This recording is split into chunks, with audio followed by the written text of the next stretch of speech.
Si tu es fier de ce que tu es, si tu penses qu'on est tous frères, qu'on soit ici ou à l'autre bout de la terre, souris, saute et tape dans tes mains.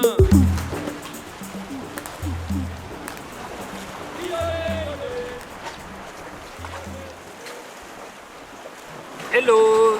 Voilà, donc là ici je suis à Châtelaillon-Plage et voilà, je voulais faire une vidéo d'ici. C'est risqué parce que je sais pas si on va bien m'entendre parce qu'évidemment on entend les vagues et on entend le vent peut-être, mais il n'y a pas trop de vent, ça va. En tout cas je suis entouré de mer et là parce que en plus c'est les équinoxes là en ce moment, donc c'est des marées plus hautes et j'avais envie de voir ce que c'était et je me suis dit bah, pourquoi pas tourner la vidéo ici. Donc maintenant donc voilà, je voulais parler des éco-villages. C'est vrai que le terme éco-village est galvaudé et je l'emploie très souvent. Et par exemple pour montrer qu'il est galvaudé, même au Luxembourg, ils ont fait plusieurs magasins donc à but purement commercial et ils l'ont appelé éco-village. C'est dire à quel point que c'est récupéré partout, même pour la société un peu classique, un peu néolibérale. Ils se sont mis à récupérer ça, évidemment on le comprend bien pourquoi. Aussi, pourquoi je tenais à définir ça?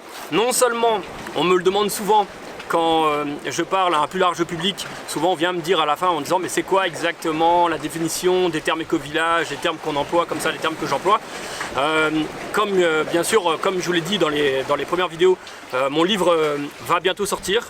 Il traite largement de ces sujets-là. Tous les termes que je définis ici dans cette vidéo, ils sont définis dans le livre que je vais publier bientôt et voilà, donc du coup c'est bien aussi de pouvoir les expliquer et de les comprendre. Puis en plus on me l'a demandé, hein. Déjà les premières vidéos on me l'a demandé, il y a des gens qui m'ont demandé c'est quoi exactement les termes. Voilà, et les définitions que j'y vois. Donc déjà tous les termes éco, je voulais déjà revenir sur ce que c'est l'éco-habitat. L'éco-habitat c'est tout le concept écologique qui est appliqué à l'habitat, à l'intérieur de l'habitation. Donc ça c'est vraiment plus général, c'est qu'est-ce qu'on va faire d'écologique au sein d'une habitation pour pouvoir parler d'éco-habitat. Donc tout le monde parle d'éco-habitat pour des choses un peu différentes en vrai. En même temps voilà, on peut parler aussi d'éco-endroits. Les éco-endroits c'est tout ce qui comporte ce que je vais définir par la suite. Et un éco-endroit c'est un écolieu ou un éco-hameau ou un éco-village. Ça comporte toutes les sortes d'éco que je vais définir plus tard. C'est un terme donc plus général, éco-endroit. Ensuite les écolieux. Les écolieux c'est un endroit, un lieu où on a une démarche écologique, une seule. C'est par exemple une donnerie ou une recyclerie qui décide donc de recycler les affaires ou de les redonner pour que c'est une seconde vie, pour éviter par exemple au niveau écologique qu'on ait des poubelles qui débordent et qui ne puissent pas être traitées, et puis que ça pollue la planète, et puis que ça pollue aussi les mers, et tout ça. Donc voilà, ça c'est un écolieu. Attention, un écolieu c'est pas que ça peut être aussi par exemple un jardin partagé, où il y a une démarche écologique au sein d'un lieu où il y a des gens qui se rassemblent pour pouvoir faire une action écologique. Donc dans un écolieu, il n'y a pas d'habitants qui vivent. Voilà. Alors après, bien sûr, il y a des écolieux, il y a des éco-villages qui veulent s'appeler écolieux, tout ça, parce que justement, ces termes n'ont jamais été définis. C'est des termes assez nouveaux, mais qu'on voit se développer de plus en plus, donc pour moi, il est temps de les définir. Alors pour moi, voilà, un éco-hameau, c'est des gens qui se regroupent sur un lieu de vie, et où là, il y a vraiment une démarche, en général écologique. Ça peut être sur l'eau, sur l'électricité, sur la permaculture et sur, comme moi je l'explique, c'est-à-dire pour aussi mettre à l'intérieur de ça un lieu culturel, un lieu de création artistique, un lieu pour une école alternative par exemple. Enfin voilà, ça peut être beaucoup de choses, même pour le bien-être et la santé. Et donc voilà, et alors souvent ces éco-hameaux-là, ils essayent de multiplier toutes ces activités au sein d'un mode de vie différent. Alors pour moi un éco-hameau, ça dépasse, voilà, c'est pas plus de 3 habitations, on va dire qu'il n'y a pas plus de 15 personnes.